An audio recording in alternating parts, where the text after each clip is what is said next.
Right, యుద్ధం ముగిసింది. యుద్ధానికి సంబంధించిన సంధి చర్చలు జరుగుతూ ఉన్నాయి. పాకిస్తాన్ మధ్యవర్తిగా వ్యవహరిస్తూ కూడా ఇరాన్ అలాగే అమెరికాతోని చర్చలు జరుపుతుంది. సో దీని వలన యుద్ధం ఆగిపోయే పరిస్థితులు ఉన్నాయి. అలాగే హార్మోజ్ కి విడుదల చేయడానికి కూడా ఈ చర్చలన్నీ కూడా నడుస్తాయి అని అయితే వార్తలు మనకి ఉదయం నుంచి కూడా మనం చర్చించుకుంటూ ఉన్నాము. సో ఈ సంధి కుదిరితే యుద్ధం ఆగిపోయే పరిస్థితులు ఉంటాయని. బట్ ఇదంతా అవాస్తవము. పాకిస్తాన్తో చర్చలకి, పాకిస్తాన్ దగ్గరికి మేమెందుకు వెళ్తాము, చర్చలకి మేము వెళ్ళడం లేదు, అమెరికాకి మేము ఖచ్చితంగా చెప్పేశాము, మేము చెప్పిన నిబంధనలకి ఒప్పుకున్నట్టుగానే ఒప్పుకుని మళ్ళా లెబనాన్ మీద దాడులు చేసింది ఇజ్రాయెల్. సో ఇదంతా కూడా అమెరికా వెనుకుండి కుట్ర నడిపిస్తోంది అంటూ కూడా ఇరాన్ ఇప్పుడు బుసలు కక్కుతున్న పరిస్థితి అయితే కనిపిస్తూ ఉంది. మరి దీనికి కారణము పూర్తిగా ఇజ్రాయెలే. అందుకే ఇరాన్తో అమెరికా చేసుకున్న కాల్పుల విరమణ ఒప్పందంపై మేము అసంతృప్తిగా ఉన్నాము అని అంటూ కూడా ఇక్కడ ఇరాన్ చెప్పడం జరిగింది. సో ఏదైతే వార్తలు వస్తూ ఉన్నాయో, పాకిస్తాన్లో ఈరోజు మీటింగ్ జరుగుతూ ఉంది, కీలకమైన ఒప్పందాలు జరిగే అవకాశాలు ఉన్నాయి.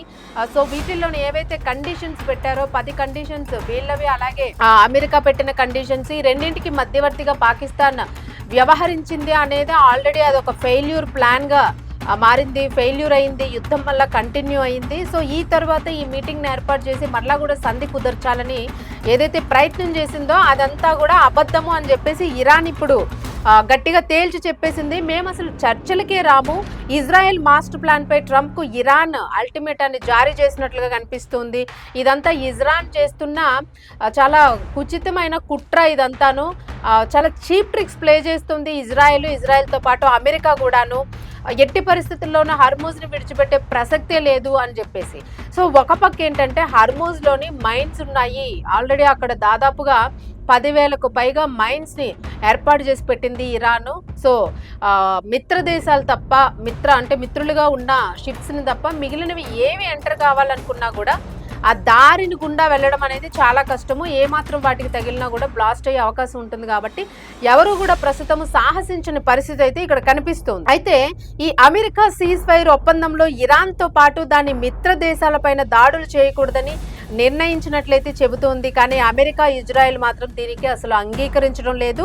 ఇరాన్నే వెనక్కి తగ్గాలని మరింత ఒత్తిడి పెంచుతున్న నేపథ్యంలోనే మేము అసలు చర్చలకే రాము అని చెప్పేసి ఇరాన్ తెగేసి చెప్పేస్తుంది. దీంతో ఇరాన్ చేసేది లేక పాకిస్తాన్లో ఇవాళ జరగాల్సిన చర్చలు ఏదైతే ఇరాన్ తెగించి చెప్పిందో, చేసేది లేని పక్షంలోన ఈరోజు ఏవైతే చర్చలను అనుకున్నారో ఆ చర్చలు హాజరు కాకుండా కూడా దూరంగా ఉండిపోయినట్లు కనిపిస్తుంది. అలాగే లెబనాన్లో కాల్పుల విరమణ అమలయ్యే వరకు పాకిస్తాన్లో శాంతి చర్చలు అనేవి జరుగుతాయని మీరు కలలు కనకండి అని చెప్పేసి చాలా సీరియస్గా చెప్పినట్లు ఇక్కడ మనకి కనిపిస్తుంది. అయితే ఇరాన్ వార్తా సంస్థ ఈ విషయాన్ని, ఇరాన్ ఎలాంటి చర్చలు చేయడం లేదు, లెబనాన్ మీద మీరు ఏవైతే కాల్పులు జరిపారో అనవసరంగా అనేక మందిని, దాదాపుగాను 200కు పైగా మందిని మీరు అక్కడ మరణించేలాగా చేశారో, అలాగే 1000కు పైగా మంది గాయాల పాలయ్యారో, ఇష్టం వచ్చినట్లు మీరు ఏదైతే అనుచితంగా దాడులు చేశారో, సో వీటన్నింటికీ కూడా సమాధానం చెప్పాల్సిన అవసరం ఉంది.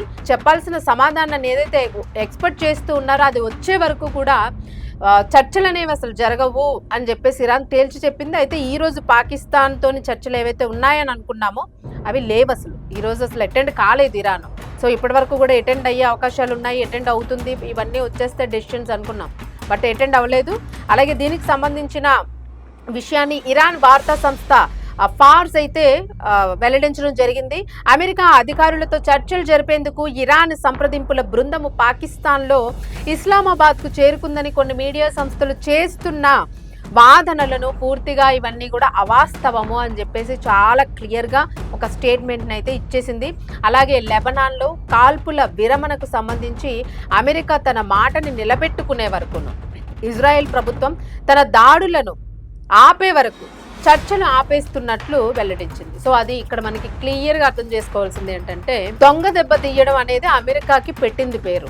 సో దీనిలోనే ఇజ్రాయెల్ అంతకన్నా దారుణం అనమాట. దీనికి ఒక పద్ధతి, పాడు, రాజనీతి, నియమాలు ఏమీ ఉండవు. లెబనాన్ మీద చేసిన దాడి అసలు వాళ్ళకి సంబంధం లేదు. వాళ్ళ మీద చేసిన దాడి నిర్దాక్షిణ్యంగా, అసలు ఒక శవయాత్ర జరుగుతూ ఉంటే అలాంటి చోట బాంబుల్ని వేసి నిర్దాక్షిణ్యంగా 250 మందికి పైగా మనుషుల్ని తినేశారు. అంతేకాకుండాను అనేక మందిని విచక్షణ రహితంగా గాయపడేటట్టు చేశారు. వాళ్ళ డాక్టర్స్ ఉన్నారు, మీడియా పర్సన్స్ ఉన్నారు, చాలామంది అభం శుభం తెలియని వాళ్ళు ఉన్నారు. ఏమీ తెలియని వాళ్ళందరూ కూడా అక్కడ అనవసరంగా బలైపోయారు, సంబంధం లేని వాళ్ళు. సో ఇదంతా ఎవరిని బెదిరించడానికి చేస్తుంది ఇజ్రాయెల్ అనే ఒక క్వశ్చన్. ఈ లెబనాన్కి ఇరాన్కి ఉన్న ఒక మంచి అనుబంధాన్ని కక్షపూరితంగాను వాళ్ళ కక్ష తీర్చుకోవడానికి లెబనాన్ మీద దాడికి పూనుకుంది. ఈ లెబనాన్ మీద దాడి అమెరికాతో చర్చలు జరిపి సీక్రెట్గా వీళ్ళిద్దరూ మాట్లాడుకునే బ్యాక్ ఎండ్లోని నేను శాంతి చర్చల కోసం ప్రయత్నిస్తున్నట్టు పాకిస్తాన్ మద్దతు తీసుకున్నట్టు నటిస్తాను, నువ్వు మాత్రము నీవు కొట్టాల్సిన చోట దెబ్బ కొట్టేసే అని చెప్పేసి ఇజ్రాయెల్ని రెచ్చగొట్టి, ఇజ్రాయెల్ కూడా రెచ్చిపోతూ ఇదే అవకాశం అంటూ అదును చూసుకొని లెబనాన్ మీద దాడి చేసింది. దాడి చేసి అనేక మందిని పొట్టను పెట్టుకుంది. మరి ఇలాంటప్పుడు ఖచ్చితంగా ఇరాన్ ఒక రకమైన మంట పుట్టడంలో తప్పేమీ లేదు. ఎందుకంటే అసలు విచక్షణ రహితంగా దాడులు చేయడము, ఇచ్చిన మాట ఏంటి, సంధి కుదుర్చుకుందాం అని అనుకునేటప్పుడు మాట మీద నిలబడకుండా ఒక పక్క దాడి అనేదాన్ని ఖండిస్తూ కూడా లెబనాన్ మీద శాంతియుతమైన పరిస్థితులు గనక తీసుకురాకపోతే, దాడుల్ని ఆపకపోతే ఇజ్రాయెల్, ఈ విషయంలోని ఇజ్రాయెల్కి అమెరికా నచ్చ చెప్పకపోతే ఎటువంటి శాంతి చర్చలు జరగవు. పాకిస్తాన్ కాదు కదా, అది వచ్చినా కూడా వీటిని ఆపే ప్రసక్తే లేదు అని చెప్పేసి చాలా క్లియర్గా తేల్చి చెప్పేసింది. మరోవైపు నేతన్యాహు పైన అయితే మాత్రము క్రిమినల్ విచారణ నెక్స్ట్ వచ్చే సండే ఆదివారం నాడు తిరిగి ప్రారంభం అవుతుంది అని అయితే ట్వీట్ చేయడం జరిగింది. ఈ ట్వీట్ ని కూడా ఇరాన్ విదేశాంగ మంత్రి అబ్బాసీ అరాచి అయితే ట్వీట్ చేశారు. సో లెబనాన్ తో సహా ఈ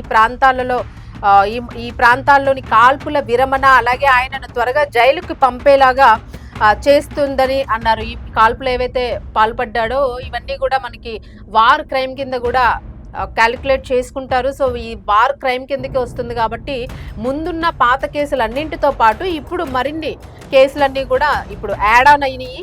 సో ఈ నేపథ్యంలోనే అతన్ని ఖచ్చితంగా జైలుకు పంపించే తీరుతాము అని చెప్పేసి చెప్పడం జరిగింది. ఖచ్చితంగా ఇదైతే జైలు పాలు చేస్తుంది అని. దౌత్యాన్ని నాశనం చేయడానికి నేతన్యాహు అనుమతించడం ద్వారా అమెరికా తన ఆర్థిక వ్యవస్థను నాశనం చేసుకోవాలనుకుంటే అది వారికి అంతిమ ఎంపిక అవుతుందని చెప్పింది. ఏదైతే అమెరికా మాట విని ఇజ్రాయెల్ దానికి ఆ డైరెక్షన్లో పోతూ ఉందో, లేదు ఇజ్రాయెల్ సహాయం కోరిందని అమెరికా రెచ్చగొట్టే ధోరణిలో తనకేదో ప్లస్ అవుతుంది, ట్రంప్కి కావాల్సిన సీక్రెట్స్ అన్నీ కూడా ఇజ్రాయెల్ విడిచిపెట్టకుండా అవన్నీ కూడా బయటికి తెలియకుండా మెయింటైన్ చేస్తుంది అని ఒకరికొకరు సెల్ఫ్ డిఫెన్స్ కోసం ఏదైతే ప్రయత్నం చేస్తూ ఇతర దేశాలకి నష్టం చేయాలని పూర్తిగా ప్రపంచంలో ఉన్న అన్ని దేశాలని కూడా అతలాకుతలం చేసే ప్లాన్స్ని వీళ్ళు ఏవైతే చేస్తున్నారో, ఈ కాల్పులు కానీ దాడులు కానీ ఇవన్నీ కూడా దొంగదారిలో చేస్తూ ఉన్నారు. వీటన్నింటికి కూడా సహకరిస్తూ ఉందో ఈ విషయంలోనే అమెరికా మాత్రము ఆర్థికంగా నష్టపోతుంది. అమెరికా పూర్తిగా ఫెయిల్యూర్ని చవి చూడాల్సి వస్తుంది.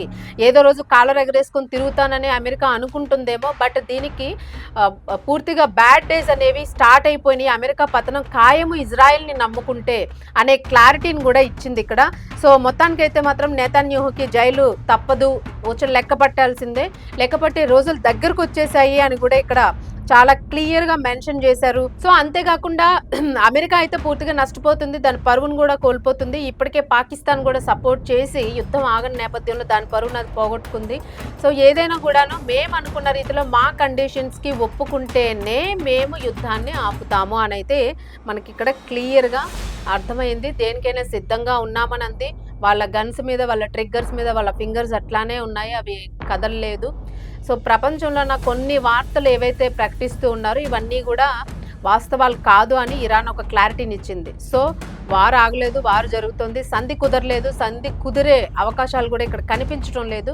మరి ఏ రకంగా సంధి కుదురుతుంది, ఇంకా ముందుకు ఎలాంటి చర్చలు జరిగే అవకాశం ఉంది, ఇంకా ఏ దేశాలు దీనిలో ఇన్వాల్వ్ అయితే ఈ యుద్ధం ఆగుతుంది అని ఇదంతా కూడా ఒక బిగ్ క్వశ్చన్గా ఉంది. ప్రస్తుతం అయితే మాత్రము ఇజ్రాయెల్ చాలా జాగ్రత్తగా వ్యవహరించాల్సిన అవసరం ఉన్నప్పటికీ కూడా ఇజ్రాయెల్ రెచ్చగొట్టే ధోరణిలో చేస్తున్న లెబనాన్ దాడులే మరలా కూడా యుద్ధానికి ఆర్జ్యం పోసాయి అనేది అయితే క్లియర్గా తెలుస్తుంది.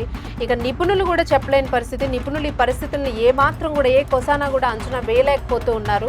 మీడియా మాధ్యమాల ద్వారా వచ్చే వార్తలు తప్ప మనం వాస్తవంగా ఏది చూడడం లేదు కాబట్టి ఇక్కడ ఏది కూడా ఒక క్లారిటీ ఇవ్వడానికి కుదరడం లేదు. సో అది పరిస్థితి. ప్రస్తుతము యుద్ధం అయితే ఆగలేదు, సంధి కుదరలేదు, పాకిస్తాన్తో ఇరాన్ చర్చలు చెయ్యను అని తెగేసి చెప్పేసి